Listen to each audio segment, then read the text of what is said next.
আচ্ছা দেখো, এই যে স্থানাঙ্ক জ্যামিতিতে তোমাদের অনুশীলনী 11.1 গত সপ্তাহে তোমাদেরকে দূরত্বের সূত্র শেখানো হয়েছিল এবং তোমাদেরকে বলছিলাম যে এই চ্যাপ্টারের অঙ্কগুলো তোমরা বাসায় চেষ্টা করবা। এই চ্যাপ্টারের অঙ্কগুলো সহজ অঙ্কই, মূলত দূরত্ব নির্ণয়ের সূত্র জানা থাকলেই চলবে। কিন্তু এখানে দেখো ত্রিভুজ, তারপর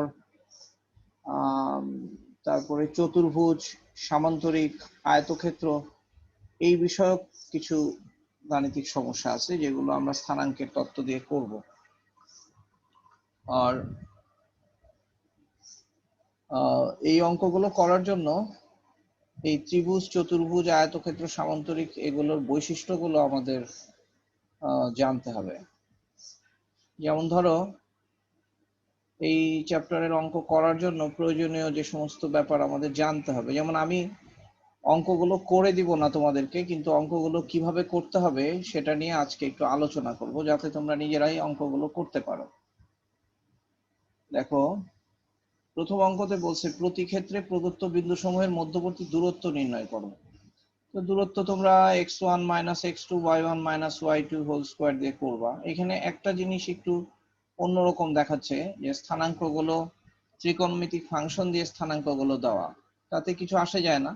এটাকে x1, এটাকে x2, এটাকে y1, এটাকে y2 ধরবো।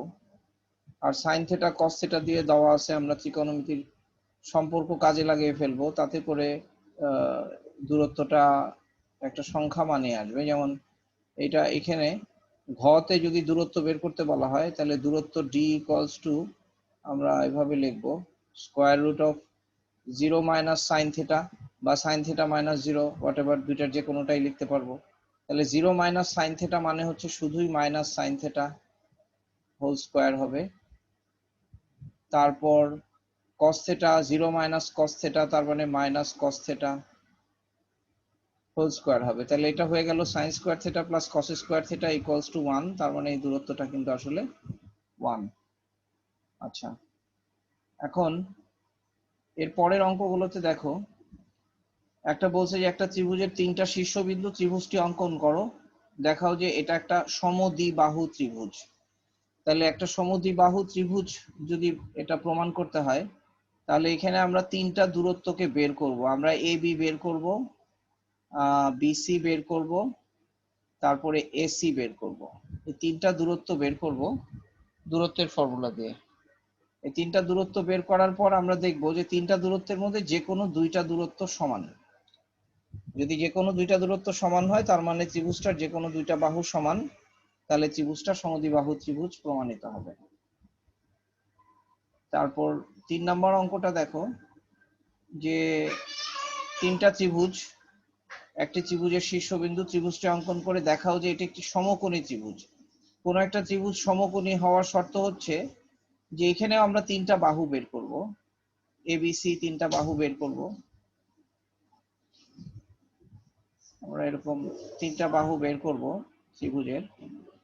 যদি ধরে নেই ত্রিভুজটা এবিসি, তাহলে এখন আমরা কিন্তু জানি না যে এই এবিবিসি কোনটা লম্ব, কাজেই আমরা যে কোনো ভাবেই আমরা এবিবিসি ত্রিভুজ এটা আঁকতে হবে না, নাকি এখানে আঁকতে বলছে? আচ্ছা, যদি বলছে যে ত্রিভুজটি অঙ্কন করো, তাহলে তোমরা স্থানাঙ্ক বসিয়ে ত্রিভুজগুলাকে অঙ্কন করবা।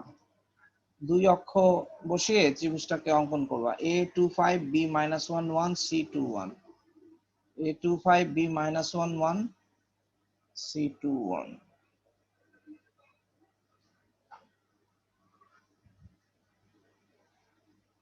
বলছে যে a25 b-1 আর হচ্ছে c21, তাই বলছিল না? না, a25 b-1 c21, হ্যাঁ ঠিক আছে।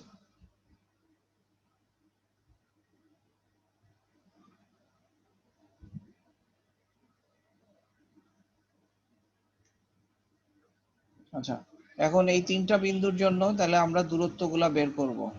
আচ্ছা, এখানে একটা কাজ করতে পারি, দূরত্ব বের না করে আমরা সরাসরি দূরত্বের বর্গ বের করি, কারণ দূরত্বের বর্গটাই আসলে আমরা জানি সমকোণী ত্রিভুজের ক্ষেত্রে বাহুগুলোর বর্গের, যে দুইটা বাহুর বর্গের সমষ্টি অপর বাহুর বর্গের সমান হয়, মানে ছোট দুইটা বাহুর বর্গের সমষ্টি বড় দুইটা বাহুর বর্গের সমান হয়। তাহলে আমরা একেবারে বর্গটা যদি বের করি তাহলে আমাদের ওই রুট ওভার চিহ্নটা এখানে দিতে হয় না। তাহলে ab square equals to 2 minus minus 1, তার মানে 3 স্কয়ার, প্লাস 5 মাইনাস মাইনাস 1 মানে হচ্ছে 6 স্কয়ার। তাহলে 3 স্কয়ার হচ্ছে 9 আর 6 স্কয়ার হচ্ছে 36, তাহলে এটা হলো 45। আর bc স্কয়ার আমরা বের করতে পারবো, bc square equals to -1 -2 whole square, তাহলে এটা হলো 3 স্কয়ার, প্লাস -1 -1 তার মানে -2, তার মানে 2 স্কয়ার। তাহলে 9 প্লাস 4 ইকুয়ালস টু হলো 13, এটা হলো বিসি স্কয়ার। এখন AC square equals to 2 minus 2 whole square, 2 minus 2 whole square তার মানে 0 0, আর 5 মাইনাস 1 হোল স্কয়ার মানে হচ্ছে 4 স্কয়ার, তার মানে 4 স্কয়ার, এটা ইকুয়ালস টু হলো 4 স্কয়ার ইকুয়ালস টু হলো 16। আচ্ছা, তাহলে আমরা স্থানাঙ্কগুলো কি ঠিক মতো লিখছি? 2 5, b minus 1 1, c 2 1।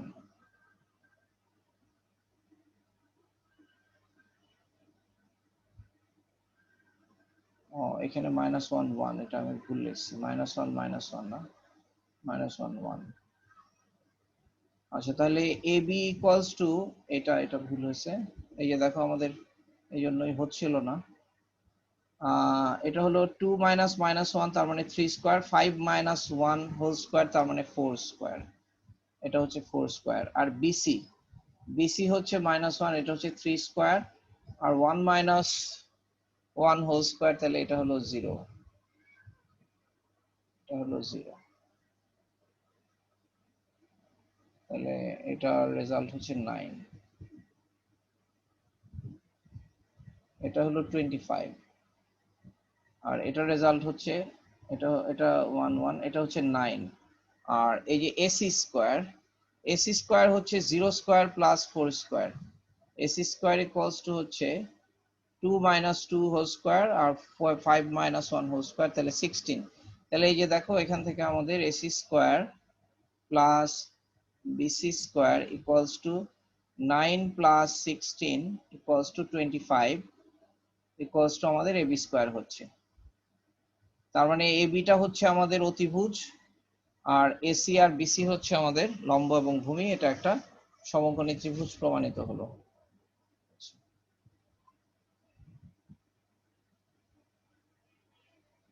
তারপরে 4 নম্বর অঙ্কটা বলছে, দেখাও যে, আচ্ছা সমকোণী ত্রিভুজ 4 নম্বর অঙ্কটা বলছে যে ত্রিভুজ গঠন করা যায় কিনা যাচাই করো। তো একটা ত্রিভুজ গঠিত হইতে হলে আমাদের যেটা শর্ত সেটা হচ্ছে যে তিনটা রেখার ত্রিভুজের তিনটা বাহুর ক্ষেত্রে যেটা হবে, যদি এবিসি যদি ত্রিভুজটা যদি এবিসি হয়, তাহলে যে কোনো দুইটা বাহুকে যোগ করলে, that is AB plus AC is greater than BC হবে,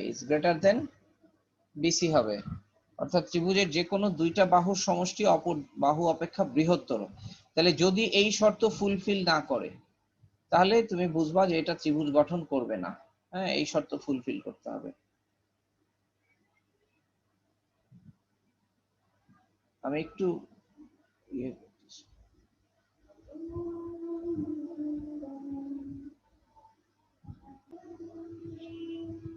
আচ্ছা দেখো,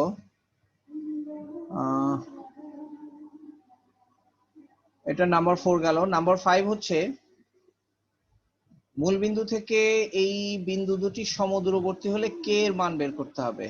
মূল বিন্দু থেকে এই দুটা বিন্দু যদি সমদূরবর্তী হয় তাহলে মূল বিন্দুর স্থানাঙ্ক 0 0, তাহলে 0 0 থেকে এটার দূরত্বের ফর্মুলাটা জাস্ট লিখবো।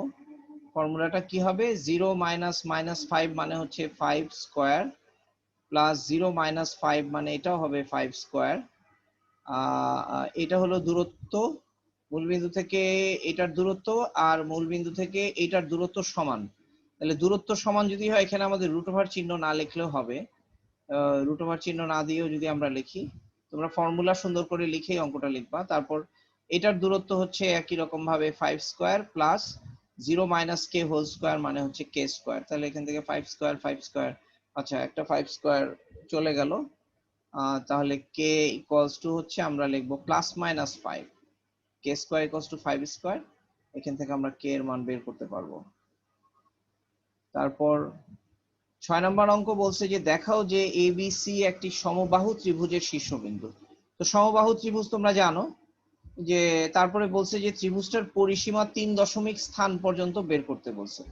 তো তোমরা ওই যে পরিসীমা নির্ণয়ের যে সূত্র, প্রথম হলো আমরা এ বি, তারপর বিসি, তারপর সিএ, এগুলো আমরা বের করব। বের করার পর ত্রিভুজের পরিসীমা, পরিসীমা তাহলে ওই ত্রিভুজের যে কোনো এক বাহুর 3 গুণ পরিসীমা 3 দশমিক স্থান পর্যন্ত। এটা তো কিছু না, যে সমবাহু ত্রিভুজের শীর্ষবিন্দু। তাহলে বাহুগুলো সমান প্রমাণ করতে হবে আর কি। এই 3টা বাহু আমরা বের করলে দেখবো যে এরা সমান হবে। আচ্ছা,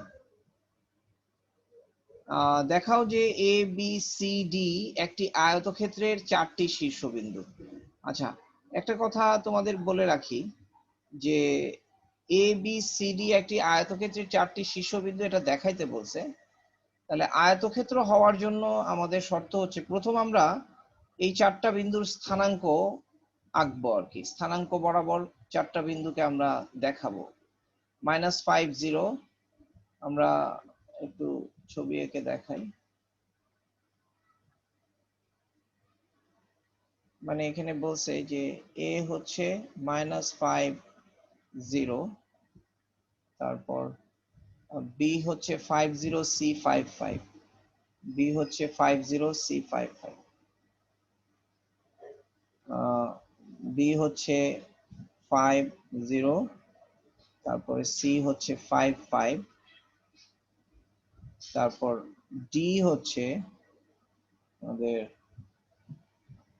ডি হচ্ছে -5 5, ডি হচ্ছে -5 5, -5 5। তো এখন এই যে আয়তক্ষেত্রের 4টা বিন্দু এ বি সি ডি এভাবে দেওয়া আছে, তো যদি এই বিন্দুটাকে এইখানে দিয়ে এই বিন্দুটাকে এইখানে দেওয়া হতো, আর এইটাকে এইখানে দেওয়া হতো, এরপর এবিসিডি নাম দেওয়া হতো, সেক্ষেত্রে কিন্তু আয়তক্ষেত্রটা এবিসিডি নাও হতে পারতো। অর্থাৎ আমার যেটা কথাটা আমি বলতে চাচ্ছি যে যদি একটা ত্রিভুজের 3টা শীর্ষবিন্দু এরকম ভাবে দেওয়া থাকে এ 2 3, হ্যাঁ, বি 5 9, তারপর সি -1 2, এরকম 3টা বিন্দু যদি দেওয়া থাকে, তাহলে ত্রিভুজটা এবিসি হবে। ত্রিভুজটাকে এবিসি বলা যাবে। মানে এই এবিসি ত্রিভুজ বলতে আমরা যেই ত্রিভুজকে বুঝবো, বিএসি বলতেও আমরা সেই একই ত্রিভুজকে বুঝবো, সিবিএ বলতেও আমরা একই ত্রিভুজকে বুঝবো। এই সবগুলো ত্রিভুজ সেম।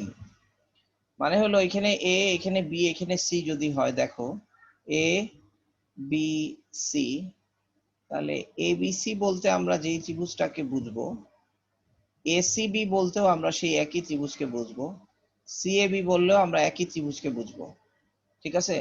তাহলে বিন্দুগুলোর যে ক্রম, সেই ক্রমের সাথে ত্রিভুজ চেঞ্জ হবে না। কিন্তু যদি চতুর্ভুজ হয়, তাহলে কিন্তু আমরা এ বি সি ডি বললে যদি চতুর্ভুজটা বুঝি, যেমন ধরা যাক এটাও যেহেতু বলছে আয়তক্ষেত্র, ধরে নিলাম এরকম ভাবে 4টা বিন্দু আমরা পাবো। তাহলে এটা হলো আমাদের আয়তক্ষেত্র। তাহলে দেখো এ বি সি ডি আয়তক্ষেত্র হয়, কিন্তু এ ডি বি সি কিন্তু আয়তক্ষেত্র হয় না। এ থেকে ডি, ডি থেকে বি, বি থেকে সি তে গেলে কিন্তু আয়তক্ষেত্র হয় না। বা এ সি বিডি বললেও আয়তক্ষেত্র হয় না। আয়তক্ষেত্র হওয়ার জন্য এইরকম চক্রাকারে বিন্দুগুলোর ক্রম নিতে হবে।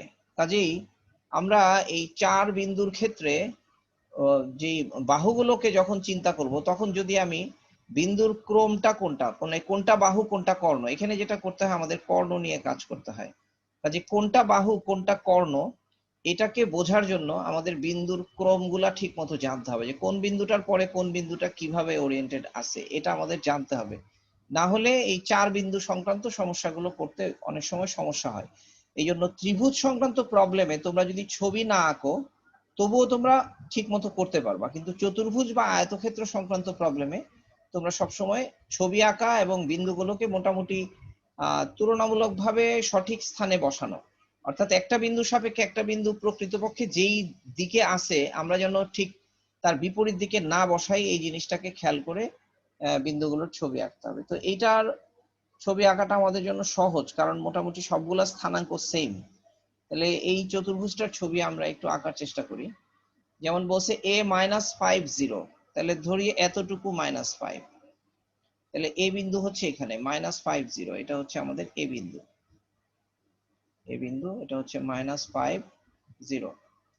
এরপরে বলছে যে বি বিন্দু হচ্ছে 5 0, বি বিন্দু হচ্ছে 5 0, এই হচ্ছে আমাদের বি বিন্দু। 5 0 একই দূরে, তার মানে এটা হচ্ছে 5 0 বিন্দু, এটা হলো আমাদের বি বিন্দু। সি বিন্দু হচ্ছে 5 5, সি বিন্দু হচ্ছে 5 5, এদিকেও 5, এই উপরের দিকেও 5, তাহলে এটা হলো আমাদের সি বিন্দু। সি বিন্দু হচ্ছে 5 5 আর ডি বিন্দু বলছে -5 5, ডি বিন্দু হচ্ছে -5, এক্স অক্ষ বরাবর এটা মূল বিন্দু, এক্স অক্ষ বরাবর -5, ওয়াই অক্ষ বরাবর +5, এটা হচ্ছে ডি বিন্দু, হচ্ছে ডি হচ্ছে -5 5। তাহলে এই যে আমাদের চতুর্ভুজটা হলো, দেখা গেল যে এটা সত্যি সত্যি চতুর্ভুজটা এবিসিডি হয়েছে, চতুর্ভুজটা এবিসিডি কিন্তু হয়েছে। কিন্তু যদি জাস্ট এই প্রশ্নের মধ্যেই যদি এই এই দুটা বিন্দুকে উল্টাপাল্টা করে দেওয়া হতো তাহলে চতুর্ভুজটা কিন্তু এবিসিডি হইতো না।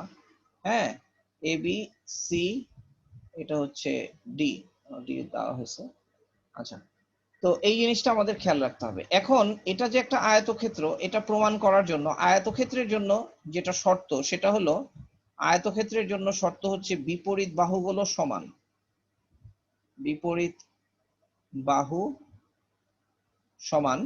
আর আরেকটা জিনিস হলো যে কোনো দুই বাহুর বর্গের সমষ্টি তার কর্ণের বর্গের সমান। দ্যাট ইজ, আমরা এখানে যদি এটার কর্ণ চিন্তা করি, এই কর্ণ, যেহেতু আয়তক্ষেত্রের এই কোণটা 90 ডিগ্রি,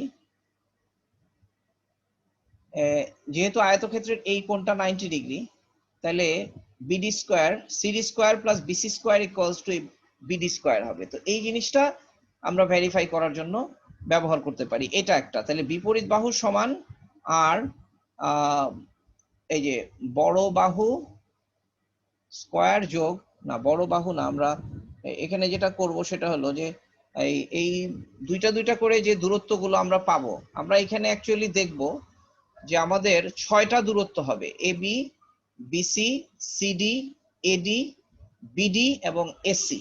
এই 6টা দূরত্বই আমরা আসলে বের করে ফেলবো এখানে। তাহলে 6টা দূরত্ব বের করার পর আয়তক্ষেত্রের জন্য আমার কাছে যেটা ইজি টাস্ক মনে হয় সেটা হলো যে আয়তক্ষেত্রের জন্য বিপরীত বাহু সমান আর কর্ণ দুটো সমান, কর্ণদ্বয় সমান। তার মানে এখানে আমরা বুঝতেই পারতেছি আমরা 6টা বাহুর মধ্যে ছোট দুইটা বাহু পাবো, ছোট সমান ছোট পাবো, মাঝারি সমান মাঝারি বাহু পাবো, ঠিক আছে, তারপরে বড় সমান বড় পাবো, বড় সমান বড়। আয়তক্ষেত্রের ক্ষেত্রে আমরা এরকম পাবো, ছোট দুইটা বাহু সমান হবে, মাঝারি দুইটা বাহু সমান হবে, বড় বাহু দুইটাও সমান হবে, অর্থাৎ আয়তক্ষেত্রের কর্ণদ্বয় সমান। তাহলে কোনটা কর্ণ, যদি আমরা ছবি না আঁকতাম তাহলে আমরা এরকম ভাবে চিন্তা করতাম যে আয়তক্ষেত্র হলে দুইটা ছোট বাহু হবে, দুইটা মাঝারি বাহু হবে। কারণ মাঝারি বাহু এইটা বলতেছি কারণ এটা কখনো কর্ণের সমান হতে পারে না, এটা কর্ণের চেয়ে ছোট হবে, আর দুইটা বড় বাহু হবে। এরকম ক্ষেত্রে আমরা সরাসরি ছবি না এঁকে প্রুফ করতে পারি যে এটা একটা আয়তক্ষেত্র, যদি আমরা এই লজিকে চিন্তা করি। আর যদি ছবি আঁকি তাহলে আমরা দেখে দেখে বি, বিসি, সিডি কোনটা কর্ণ সেটা আমরা ভেরিফাই করব। ঠিক আছে, তো এটা হচ্ছে আয়তক্ষেত্র প্রমাণ করা আর কি, চতুর্ভুজকে আয়তক্ষেত্র প্রমাণ করার অঙ্ক।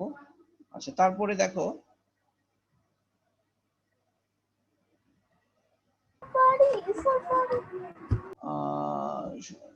দেখাও যে সমবাহু ত্রিভুজের শীর্ষবিন্দু, এটা বললাম। আয়তক্ষেত্রের 4টি শীর্ষবিন্দু, এটা বললাম। 8 নম্বর অঙ্কটা বলছে এ বি সি ডি দ্বারা গঠিত চতুর্ভুজটি সামান্তরিক না আয়তক্ষেত্র। এ বি সি ডি দ্বারা, হ্যাঁ এই যে যেমন এটা সামান্তরিক না আয়তক্ষেত্র। আচ্ছা, একটু আগে আমরা আয়তক্ষেত্র ভেরিফাই করলাম যে আয়তক্ষেত্রের ক্ষেত্রে দুইটা সমান, দুইটা সমান, দুইটা সমান, এরকম 3 জোড়া সমান বাহু পাওয়া যাবে। এখন আয়তক্ষেত্র আর সামান্তরিকের মধ্যে আমরা যেটা দেখব সেটা হলো সামান্তরিক। আমরা দেখো, আমি একটু সামান্তরিক ছবি এঁকে তোমাদের দেখাই। আমরা যদি একটা সামান্তরিক আঁকি,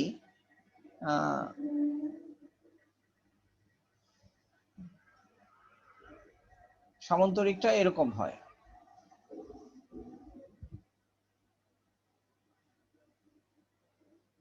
এটা হলো সামান্তরিক। তাহলে সামান্তরিকের মধ্যে যেটা হয় সেটা হলো, এটা হচ্ছে কর্ণ,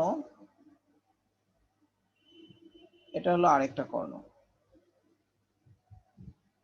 তো সামান্তরিকের ক্ষেত্রে সাধারণভাবে আমরা যেটা বলতে পারি, মানে খুব জটিল চিন্তা না করে, যেমন এ বি সি ডি যদি একটা সামান্তরিক হয়, তাহলে এ বি সমান সিডি হবে, তারপরে বিসি সমান বিসি সমান, হ্যাঁ ইয়ে বলো, বিসি সমান এডি হবে।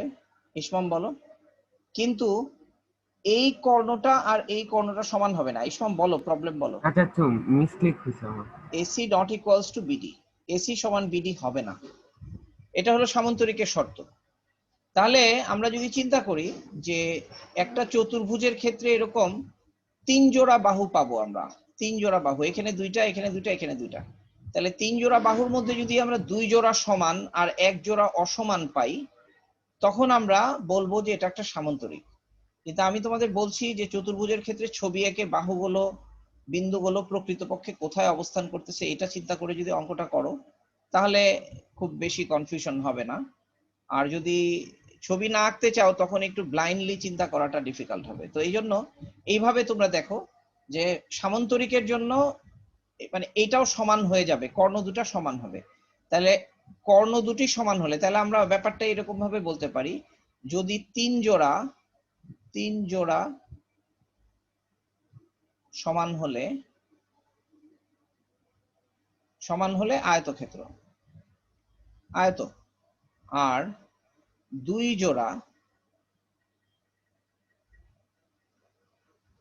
জোড়া যদি সমান হয়, সমান হলে সামান্তরিক। ঠিক আছে?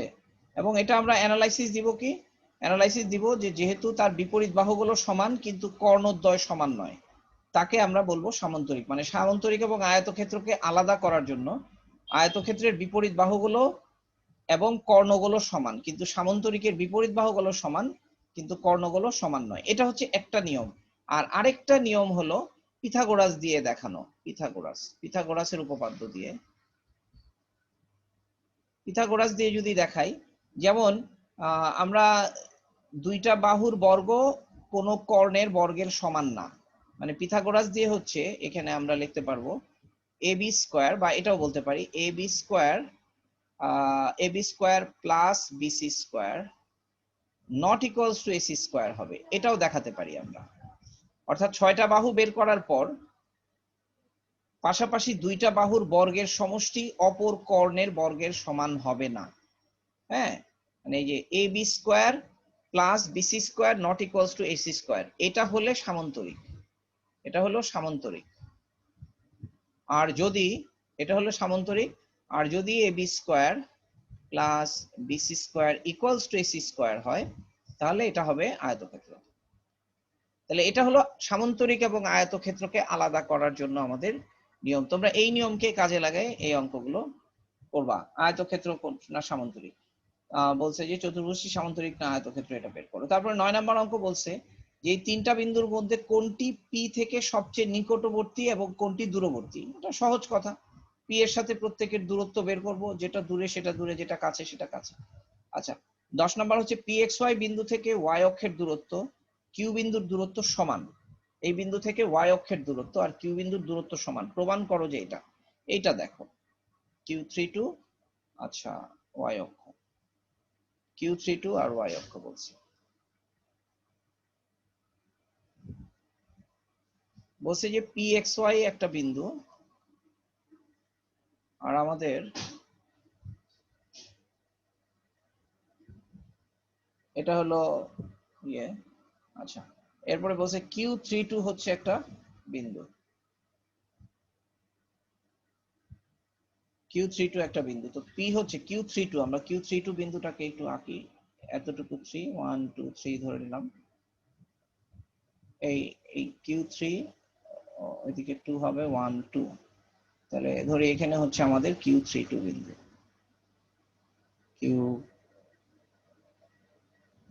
Q32 বিন্দু। এখন বলছে PXY এমন একটা বিন্দু, দেখো এখানে XY হচ্ছে চলক। আচ্ছা, এই PXY বিন্দুটা Q32 বিন্দু থেকে এবং Y অক্ষ থেকে সমদূরবর্তী বলছে। এটা হলো আমাদের Y অক্ষ, ও Y ও X। তাহলে তার মানে এরকম কোথাও, এই Y অক্ষ থেকে সমদূরবর্তী মানে এরকম কোথাও, অথবা এটাও হতে পারে যেমন এই যে Y অক্ষ থেকে এই দূরত্ব সমান বিন্দুটা এখানে হতে পারে, বিন্দুটা এখানে হতে পারে, এখানে হতে পারে। মানে এই হলো আমাদের, ধরা যাক এইখানে মনে করি PXY বিন্দু, তার মানে তাহলে যেটা হবে যে এই দূরত্বটা আর এই দূরত্বটা সমান, দুটো দূরত্ব সমান। তাহলে এই শর্তে PXY নিয়ে একটা ইকুয়েশন আমাদের প্রমাণ করতে হবে। তাহলে y অক্ষ থেকে কোনো বিন্দুর দূরত্ব বলতে আমরা কি বুঝি? আমরা বলতেছি PXY হতে y অক্ষের দূরত্ব, y অক্ষের দূরত্ব দূরত্ব সমান কিন্তু ভুজ, অর্থাৎ P বিন্দুর ভুজ, তার মানে x এর মান, এটা হচ্ছে দূরত্ব। আর PXY হতে Q32 এর দূরত্ব, Q32 এর দূরত্ব সমান হচ্ছে x minus 3 whole square plus y minus 2 whole স্কোয়ারের রুট।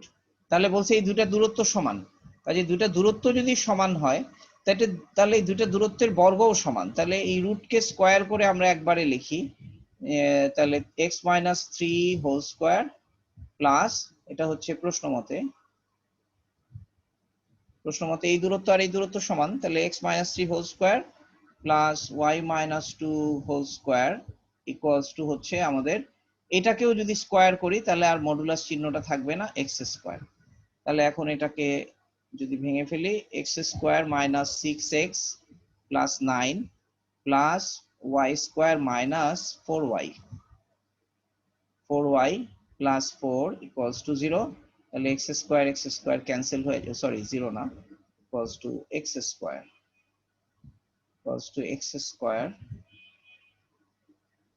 তাহলে এক্স স্কোয়ার বোথ সাইড থেকে ক্যান্সেল হয়ে গেল। তাহলে আমাদের ইকুয়েশনটা দাঁড়ালো y স্কোয়ার মাইনাস 4y তারপর minus 6x plus 13 equals to 0। আমাদের এটা হচ্ছে, এখন দেখো আমাদের এটাই প্রমাণ করতে বলছে যে y স্কোয়ার মাইনাস 4y, এটাই বলছে প্রমাণ করতে যে PXY থেকে y অক্ষের দূরত্ব এবং Q3 বিন্দুর দূরত্ব সমান হলে প্রমাণ করো যে এটা আমরা প্রমাণ করলাম। এরপরে 11 নম্বর অঙ্ক বলছে যে ABC ত্রিভুজের শীর্ষবিন্দু সমূহ A21 B-42 এবং C25 ত্রিভুজটির মধ্যমা AD এর মান বের করতে বলছে। একটা ত্রিভুজের তিনটা শীর্ষবিন্দু দেওয়া থাকলে মধ্যমার দৈর্ঘ্য বের করতে বলছে। তো মধ্যমার দৈর্ঘ্য বের করা তো সহজই, আমরা ত্রিভুজটাকে যদি চিন্তা করি, এবিসি যদি ত্রিভুজ হয় তাহলে এ এর স্থানাঙ্ক আছে, এ এর স্থানাঙ্ক হচ্ছে 2 মাইনাস 1, বি এর স্থানাঙ্ক হচ্ছে মাইনাস 4 2, আর সি এর স্থানাঙ্ক হচ্ছে 2 5। এখন আমরা এডি মধ্যমা, তাহলে বলছে যে এ এবং অপর বাহুর মধ্যবিন্দু ডি, তাহলে আমরা ডি বিন্দুটাকে বের করব। আচ্ছা, এখানে তোমাদের এই অঙ্কটার ক্ষেত্রে একটা সমস্যা হলো যে এই চ্যাপ্টারে এই অঙ্কটা দেওয়া হয়েছে, কিন্তু এই মধ্যমাটা বের করার জন্য আচ্ছা, ডি বিন্দুর স্থানাঙ্কটাকে আমাদের বের করতে হবে, ঠিক আছে। হ্যাঁ, ডি বিন্দুর স্থানাঙ্ক হচ্ছে ধরে নিলাম এক্স ওয়াই। তাহলে ডি বিন্দুর স্থানাঙ্ক বের করার জন্য আমাদের কিভাবে ডি বিন্দু বের করব? বিডি ইকুয়ালস টু সিডি লিখবো। আমরা লিখবো বিডি ইকুয়ালস টু সিডি। এটা হচ্ছে ডি বিন্দুর স্থানাঙ্ক বের করার জন্য। তাহলে কি আমরা এক্স ওয়াই এর মান বের করতে পারবো? আচ্ছা, আরেকটা মধ্যমা সম্পর্কিত আরো একটা ফর্মুলা আমাদের জানা আছে, সেটা হচ্ছে, হ্যাঁ দেখো, মানে ডি বিন্দুটা বের করা যাবে কিভাবে। যদি ডি বিন্দু বের করতে না পারি তাহলে কিন্তু আমরা ইয়েকে বের করতে পারবো না। আমরা কিন্তু আম, মানে এই ডি বিন্দু যদি বের করতে না পারি তাহলে এডি মধ্যমা বের করতে পারবো না। আমরা একটু দেখি, এটা আমাদের একটা উপপাদ্যের সাথে রিলেটেড। দেখো তোমরা এই উপপাদ্যটা অলরেডি পড়ছো।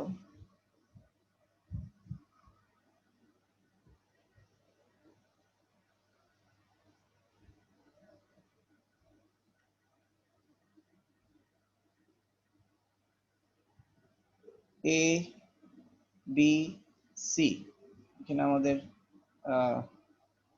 এ বিন্দুর স্থানাঙ্ক হচ্ছে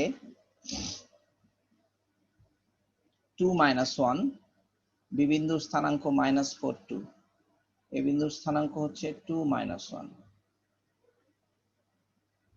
এ বিন্দুর স্থানাঙ্ক হচ্ছে 2 - 1, আর বি বিন্দুর স্থানাঙ্ক হচ্ছে -4 2, বি বিন্দুর স্থানাঙ্ক হচ্ছে -4 2, -4 2, আর আমাদের সি বিন্দুর স্থানাঙ্ক হচ্ছে 2 5, সি বিন্দুর স্থানাঙ্ক হচ্ছে 2 5, 2 5। এখন এডি মধ্যমা বলছে, তার মানে ডি বিন্দুটা হবে বিসি এর মধ্যবিন্দু, ডি বিন্দুটা হলো বিসি এর মধ্যবিন্দু। আচ্ছা, তোমরা একটা জিনিস জেনে রাখো যে এই অঙ্কটা আমরা খুব সহজেই করতে পারি। আমরা বি এবং সি এর মধ্যবিন্দু বের করার একটা ফর্মুলা আছে, সেই ফর্মুলা দিয়ে খুব সহজে করতে পারি, কিন্তু যেহেতু এই ফর্মুলাটা আমরা এই চ্যাপ্টারে শিখি নাই, তাই এই চ্যাপ্টারে এই পর্যন্ত আমরা যতটুকু জানছি তা থেকে আমরা এডি মধ্যমার দৈর্ঘ্য বের করতে পারি কিনা এটা আমরা একটু দেখি।